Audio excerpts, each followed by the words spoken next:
Welcome to the LTD Network. We're here for the first week preview of what's going to be going down with the first week of NFL matchups. I have here Steven Neely, who is going to come join us. We're going to talk about the first week matchups, not only in the Nashville Cup, but also in regards to the first week in the NFL. That's right. Oh man, I'm excited. Week one, we have the Minnesota Vikings playing the Saints. That game just happened. So for those of you viewing this, we're going to review the games that are going to be on Sunday night, and Monday night. We have two Monday night games, so I'm looking forward to that. I guess we'll start here talking about the first game in regards to Cleveland versus Tampa Bay.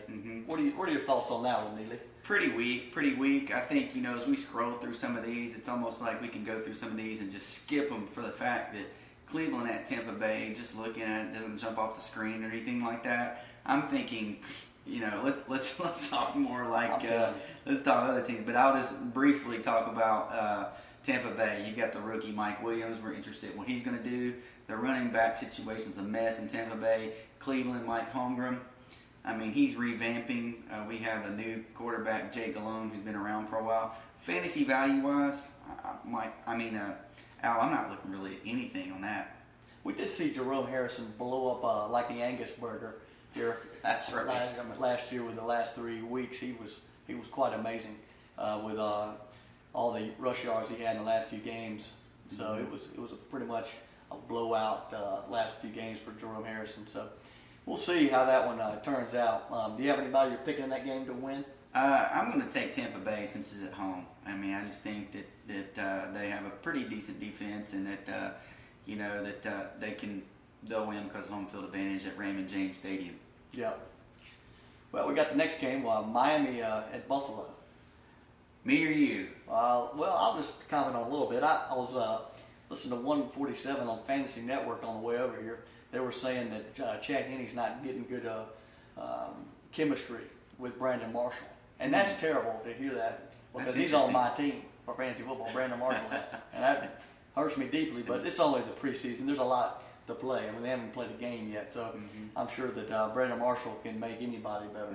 So, any game in Buffalo, I mean, from fantasy value, come on. I mean, it is sitting here September.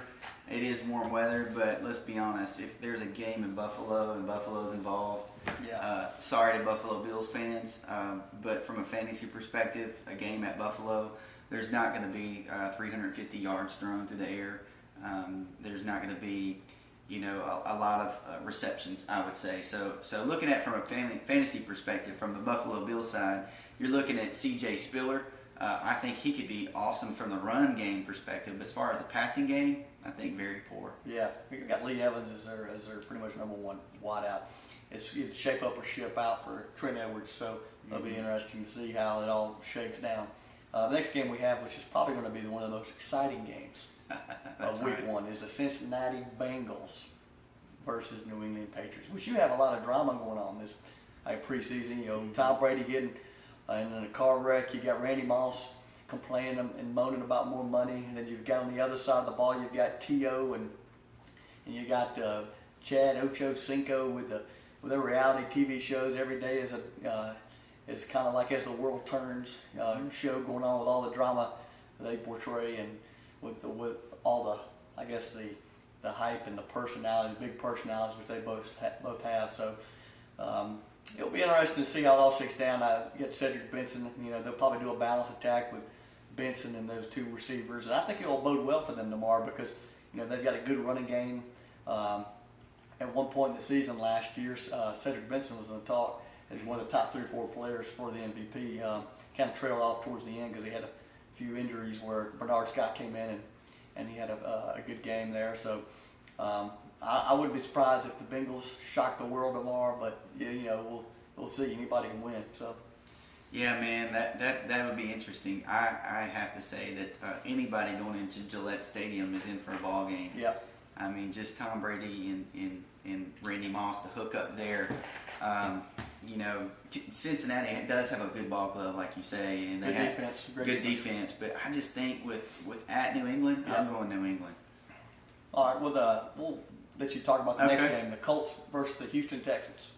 This game is in Houston, and as we know, the Houston Texans lead. They led the NFL in offense last year. They had Matt Schaub, and obviously going off the board, and probably the pick number 5, 6, or 7 in your draft was Andre Johnson. And on the same side, you have a guy that who's competing for the 2 slot is Jacoby Jones, who will be looking to get more receptions from taking from Kevin Walter. And then you have a healthy Owen Daniels. And then in the backfield, now Steve Slayton, who has fumbleitis, is now sitting the bench. And here comes out of the University of Tennessee, Arian Foster. So from a Texan standpoint, in this game being at Reliant Stadium, I think it's going to be a great game. I can't tell you if it's going to be a high-scoring game. I can tell you there's 2 fancy offenses, and we go to the Indianapolis Colts side. Peyton Manning has all the weapons in the world this year. Anthony Gonzalez back healthy. You have at tight end, Dallas Clark is very reliable. We have a Reggie Wayne who's always reliable, and then now we have Pierre Garçon in year number 2. Austin Collie. And Austin Collie, who's going to be getting catches in the slot, who's going to be splitting time with Anthony Gonzalez. And then out of the backfield, you have Joseph Adai and Donald Brown. So a lot of, from fantasy perspective, a lot of players that are going to be in this game that's going to be creating points. Yeah, it'll be interesting to see. I think latest I've heard on Anthony Gonzalez was that it's going to be hard for him to get on the field. When you got Austin Collie, who had a pretty good year last year. I think he had 5 touchdowns. And Pierre Garçon, I've gotten word on the street that he's had a little injury. So I don't know how much he's going to be Pierre playing. Garçon? Yeah, so interesting. on Fantasy Football and Roto Wire. So let's go on to our next game, the Denver Broncos versus the Jacksonville Jaguars. What do you think, Murphy? It's a game that I'm not going to have on my TV watching it. No. I'm not too excited about any of the teams, but they do have some good players. There's been a lot of rumblings about Maurice Jones-Drew with a bad knee, and then you've got Mike Sims-Walker and Mike Thomas, David Garrard. He's been I had a friend that had him on his team a few years ago, and he just said he was a steady 10 points a game, which will cost you a championship. So I'm not crazy about the Jaguars. You got the Denver Broncos. Demaryius Thomas has been having some ankle problems. You got Noshawn Marino, and you got Kyle Lord. So I'm not crazy about either of the teams. But in regards to picking a winner, it depends on how much Maurice Jones-Drew plays. But probably the Jaguars. The game is it is at home, so that could be an advantage. So Atlanta and Pittsburgh. Yeah. Atlanta at Pittsburgh. You have Pittsburgh Steelers at Heinz Field, and you have Dennis Dixon being handed over the offense. And what we hear coming out of Pittsburgh is that Mike Tomlin is going to allow Dennis Dixon to run the football a little bit, so which open up the offense. Not to say we don't really know yet what he's going to do. We do know that Hines Ward is reliable. We know that Rashard Mendenhall is going to be the top running back there, and Heath Miller is the tight end. So they have some weapons there where Dennis Dixon, I don't think, has to throw the ball downfield a lot. Yeah. He can dump off to Heath Miller. He can dump off to Hines Ward, and they can just pound the ball. And Pittsburgh is known for pounding the ball and actually playing tough defense. So, but let's look on the other side, Atlanta. What do you think about Atlanta coming into here? I've heard people say that they got them as a playoff team, sneaking in as a playoff team. What do you think about that? I think it could very well happen.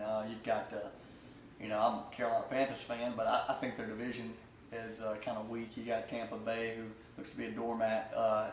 The Panthers have shown pretty good defense, but I don't know how great their offense will be. There's still a lot kind of up in the air. So I could see them making the playoffs.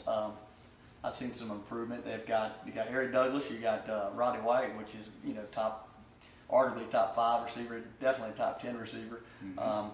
You've got Matt Ryan, who he had maybe a little small drop off last year, but he's still a steady quarterback. And Michael Turner trying to catch some more balls out the backfield. So we'll see. He was a little injured last year, so I think we can expect some good things out of Atlanta. I mean, they might be 8-8. They could be they could be 10-6. They could be 9-7.